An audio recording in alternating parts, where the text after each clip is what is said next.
अस्सलाम वालेकुम, आदाब नाज़रीन, आप देख रहे हैं ABC स्पीड न्यूज़ और मैं हूं आपका मेज़बान अब्दुल बसीर अब्दुल्ला। आइए डालते हैं आज के अहम खबरों पर एक नज़र। सऊदी अरब पर ईरान की जानिब से दागे गए मिसाइल को हवा में ही किया जा रहा है तबाह, मगर लगातार ईरान की जानिब से सऊदी अरब के उन शहरों को निशाना बनाया जा रहा है जहां पर अमरीकी फौजी और उसके बेस है मौजूद। प्रिंस सुल्तान के बेस पर ईरान ने किया हमला जिसमें कई अमरीकी फौजी हुए जख्मी और भी दीगर तैयारे हुए तबाह।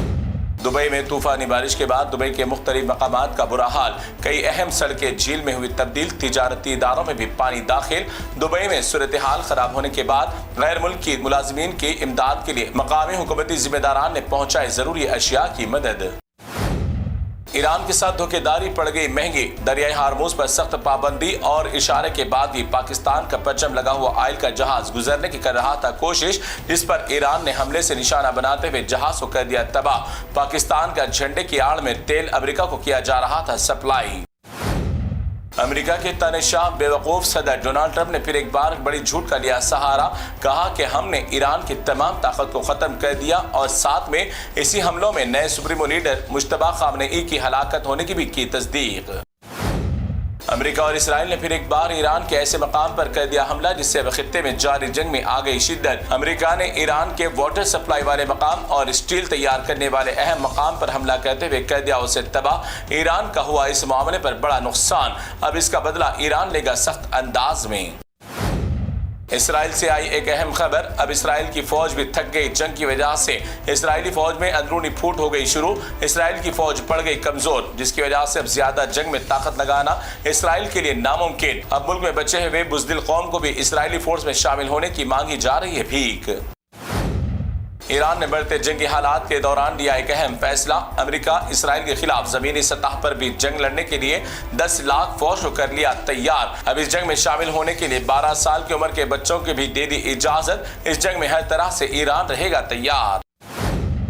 ईरान ने खलीजी मालिक और खासकर दुबई को दी वार्निंग, कहा कि अब अगर किसी भी तरह अमेरिकी फौज को आपके किसी भी कीमती लग्जरी होटल्स या इमारत में पनाह देंगे तो हम हमला करने से नहीं हटेंगे पीछे। तमाम खलीज की अहम इमारतों पर है ईरान की नजर और मुकीम अफराद को अमेरिकी अड्डों से दूर रहने का ईरान ने दिया इंतबाह।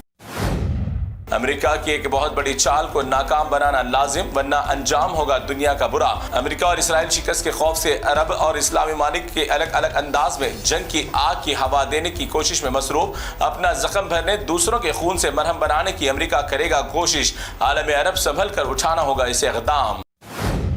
अब दुनिया को एक और नए कोविड वायरस का सामना। दुनिया एक तरफ जंग में है मशगूल तो दूसरी जानिब इसी दरमियान सिकाडा नाम का नया वायरस हो गया पैदा। 23 ममालिक में इस नए वायरस के केसेस किए जा रहे हैं दर्ज। Denmark, Germany, Netherland, America, Canada, दीगर ममालिक में 30% केसेस हुए दर्ज। ये कोई डराने वाली नहीं है खबर, गूगल पर जान ले इसकी तमाम तरह हकीकत। इस लिस्ट में भारत नहीं है शामिल। अमेरिका की 165 साल की तारीख में ट्रंप ने कर दिया एक बड़ा कारनामा। अमेरिका की करेंसी पर ट्रंप की होगी अब नई दस्तखत, यानी यूनाइटेड स्टेट के ट्रेजरर की दस्तखत के साथ $100 के की करेंसी पर मौजूदा सदर की भी दस्तखत होगी लाजिम। जून 2026 से होगा इसका आगाज।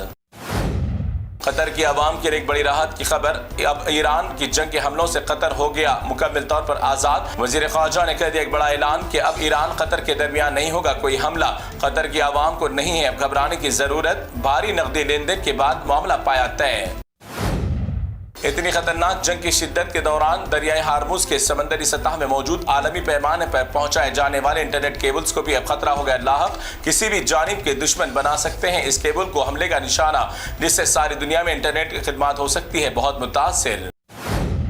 अबूजबी में फिर एक बार ईरान की ताज़ा तरीन हमले, बैलिस्टिक मिसाइल के हमले में अबूजबी में मुकीम 5 हिंदुस्तानी शहरी हो गए शदीद जख्मी। खलीफा इकोनॉमिक जोन के करीब मिसाइल का मलबा गिरने की वजह से पेश आया हादसा। एक वक्त गाजा में होने वाली जंग की तबाही और खूनरेजी देखकर मजाक उड़ाने और कहकह लगाने वाले आज खुद अपनी जिंदा मैयतों पर रोने पर हो गए मजबूर। ईरान की जानिब से इसराइल की तबाही देखकर इसराइल के शहर मार्गल्यूद का मेयर रो पड़ा बदतरीन हालत पर। वक्त नहीं लगता बुरा वक्त बदलने के लिए। भारत के वजीर आजम कौन सी धुन में कब क्या कह जाते हैं नहीं है किसी को कोई अंदाजा। हर स्पीच में भारतीय अवाम को जंगी हालात से दिला रहे हैं डर व खौफ और तैयार रहने की कर रहे हैं हिदायत। दूसरी जानिब उनके वज़रा के जरिए अवाम को पैनिक न होने और लॉकडाउन की बातों पर यकीन न करने की कर रहे हैं बात। आखिर कौन सी बात पर अवाम करे भरोसा।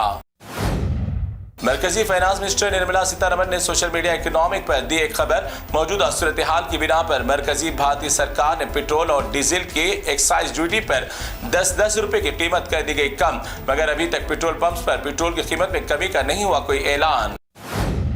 بھارت میں لاک ڈاؤن دوبارہ ہونے کی افواہوں اور خبروں کو لے کر مرکزی سرکار سے آیا ایک اہم بیان، بند الفاظوں میں کہا کہ ابھی تک لاک ڈاؤن لگانے کا نہیں لیا کوئی ڈیسیشن اور نہ ہی ابھی تک حالات ہے لاک ڈاؤن لگانے کے، مگر مودی جی ڈرا رہے ہیں دوسری جانب عوام کو تیار رہنے کے۔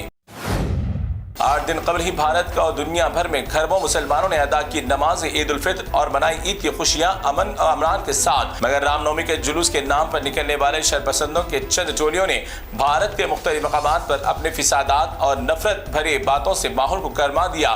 اب بتائیں امن پسند کون ہے بھارت میں؟ بغیر محنت کرے لوگوں کو دھوکہ دے کر حرام طریقے سے پیسے کمانے کا نیا انداز مارکیٹ میں سرگرم۔ اسی طرح کے دھوکے بازی سے پیسے کمانے والے محمد اکرم نعمان رضا کو رین بازار پولیس نے کر لیا گرفتار۔ فار ایور کے آئٹمز کے نام پر زیادہ پیسے کمانے کا لالچ دے کر بیچ رہے تھے عوام کو غلط پروڈکٹس، ان کے قبضے سے دھوکے سے کمائی رقم اور گاڑی و ساز و سامان کو کر لیا ضبط۔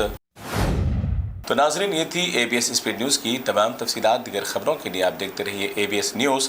فی الحال آپ مجھے دیں اجازت، اللہ حافظ۔